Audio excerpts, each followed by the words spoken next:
Mesdames, Messieurs, bonsoir et merci de prendre le rendez-vous de cette session de l'information sur L2A TV. Au sommaire de cette édition, depuis ce jeudi 28 juillet, la RDC abrite les Jeux de la francophonie qui démarrent plutôt bien pour les Guépards. Les détails, c'est dans quelques instants. La deuxième édition de la soirée Rétro Attitude se tiendra le 1er août prochain à Parakou. Retour sur l'origine de ce concept avec Rodrigue Gotovi, promoteur de l'événement. Le jet de feu Donkonru en langue bariba est une fête identitaire de l'ère culturelle batono.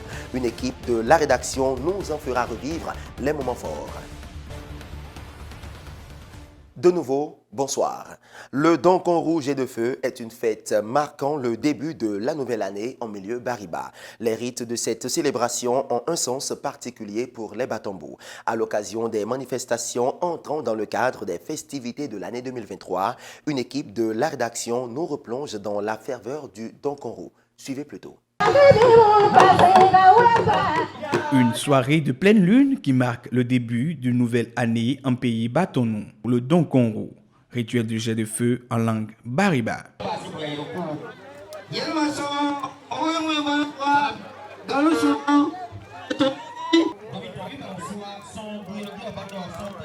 Célébré entre le 9e et le 10e jour du premier mois lunaire appelé Donkonsuru, le Donkonru revêt bien de signification.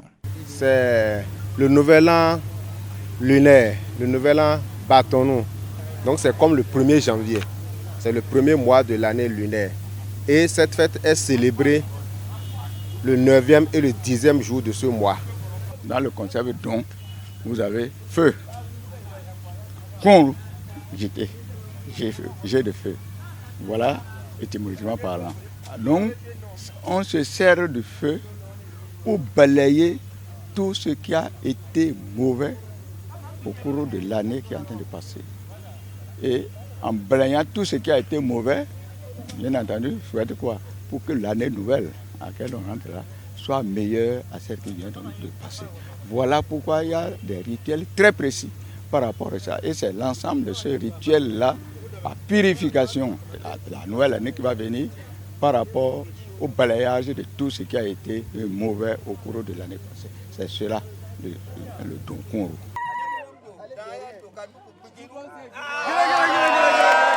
Le rituel de jet de feu observé, les manifestations se poursuivent tard dans la nuit avec des tableaux culturels et artistiques. Le 1er août 2023, jour de célébration de l'accession du Bénin à la souveraineté nationale, se tiendra à l'espace culturel Wendekpe de Parakou la deuxième édition de la soirée Rétro Attitude. De quoi s'agit-il concrètement? D'où est partie cette initiative et comment y prendre part? Éléments de réponse dans ce propos recueilli de Jonas Obossou et Rodrigue Olympio.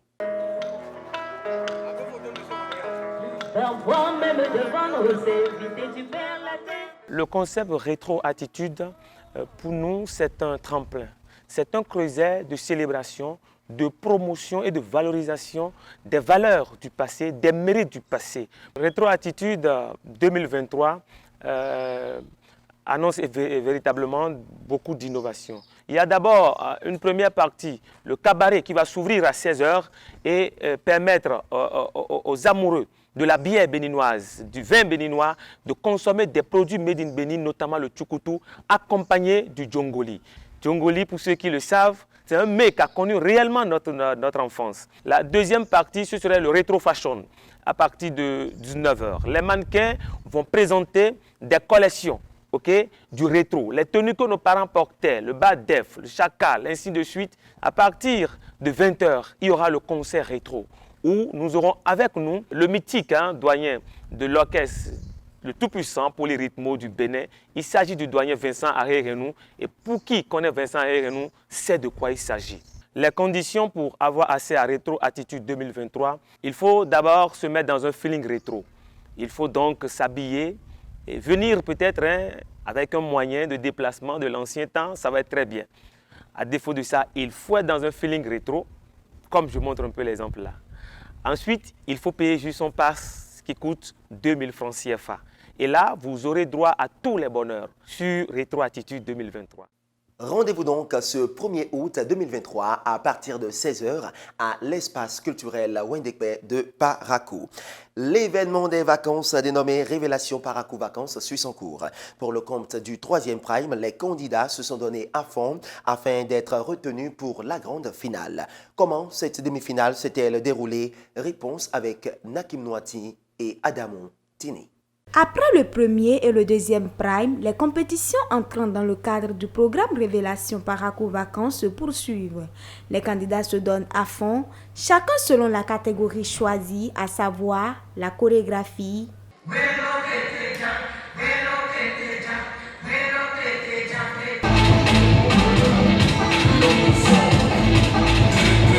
l'interprétation,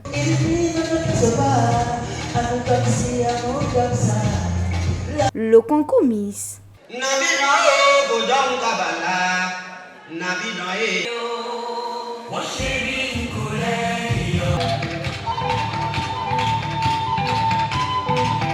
Et le slam. Une peur qui m'empêche de tonnerre, de savoir qu'elle ne sera plus mère. Une peur qui m'empêche de douleur, de savoir que la stérilité est à l'heure. Pour les spectateurs, ce travail louable qui se fait du côté des organisateurs et aussi des candidats mérite des félicitations. Je pense quand même qu'il y a eu un grand changement. Je pense que les coachs ont fait un très grand travail et c'est un travail à saluer d'ailleurs parce qu'au début, on avait compris qu'il y avait certaines personnes, certains candidats qui ne maîtrisaient pas les chansons, il y avait de dégamage, mais maintenant, tout rentre dans l'ordre. Je pense qu'il y a un travail qui a été fait en amont et on doit remercier les membres du comité qui, de chaque jour, chaque heure, travaillent pour que les candidats puissent donner un très bon spectacle. C'est la dernière ligne droite qui est amorcée. De ce fait, les candidats sont appelés à redoubler d'efforts. C'est vrai que ce qui a été fait n'est pas déjà mal, mais il faut tendre, il faut aller, même si on ne peut pas atteindre la perfection, il faut tendre, essayer de s'améliorer de jour en jour. Et je pense qu'il y a encore du travail à faire. Je leur demande de booster leur niveau pour que la finale, pour qu'ils puissent être au top pour la finale. Conscients du grand travail qui reste pour la finale, les candidats ne comptent pas baisser les bras. Moi, je ne suis pas encore totalement satisfaite de mes notes et je pense travailler là-dessus pour les fois prochaines à venir. Pour ma part, je ne suis pas encore totalement satisfaite de mes notes et j'espère pour la finale mettre le chaos pour que ça puisse donner ce que j'espère quand même. Le dernier rendez-vous à prendre est fixé pour le samedi 29 juillet 2023 pour la grande finale de cette première édition du concours Révélation Parakou Vacances.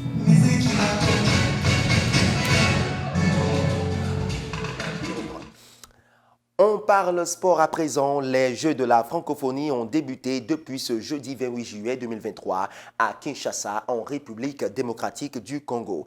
On note une première défaite pour les Amazones basketteuses. Les Guépards footballeurs ont été également aux prises avec le pays hôte. Le point, c'est à suivre avec Eric Cyril Azagon.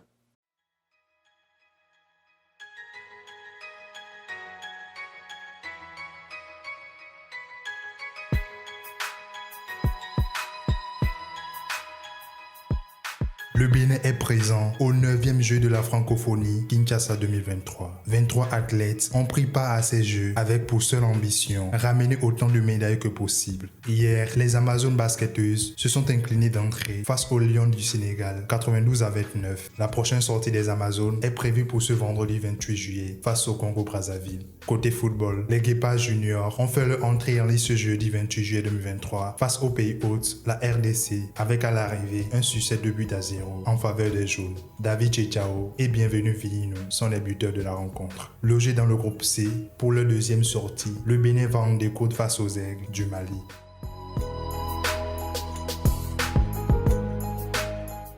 Pour rappel, le Bénin a été 3 fois médaillé d'or à ces Jeux. Ce fut à la 4e édition en 2001, à la 5e édition en 2005 et à la 8e édition en 2017. La 9e édition était prévue pour se tenir en 2019, mais a été reportée 2 fois successives à cause de l'état d'urgence sanitaire décrété sur la quasi-totalité de la planète et qui avait bouleversé la tenue des événements internationaux.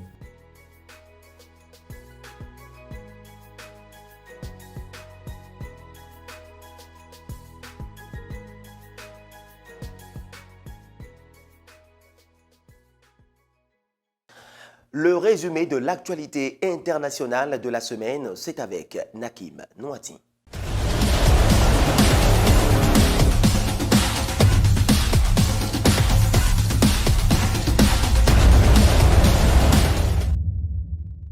Ouvrons la page inter de ce journal par cette nouvelle. Coup d'État au Niger.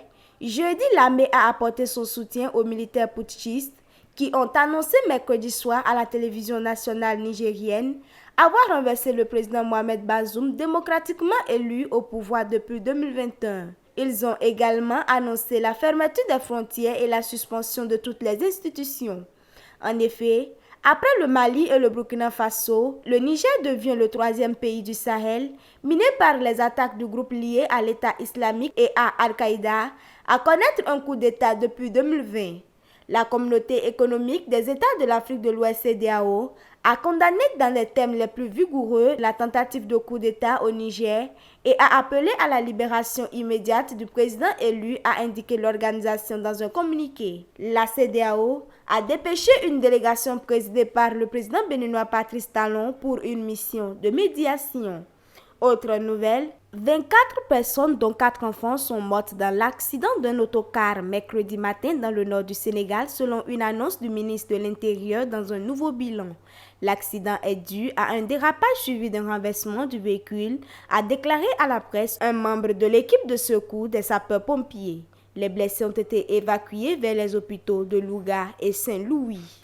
Direction le Ghana où le Parlement ghanéen a voté mardi en fin de journée l'interdiction de la peine de mort pour presque tous les crimes, devenant ainsi le dernier pays africain à abroger la peine capitale, ont déclaré les législateurs mercredi. Dernière information pour finir, l'organisation non gouvernementale internationale Human Rights Watch, dans son récent rapport publié lundi, a accusé l'armée malienne et des combattants présumés du groupe Wagner d'avoir commis de nouvelles atrocités. Ils sont suspectés d'avoir exécuté des dizaines de civils dans le centre du Mali depuis décembre 2022.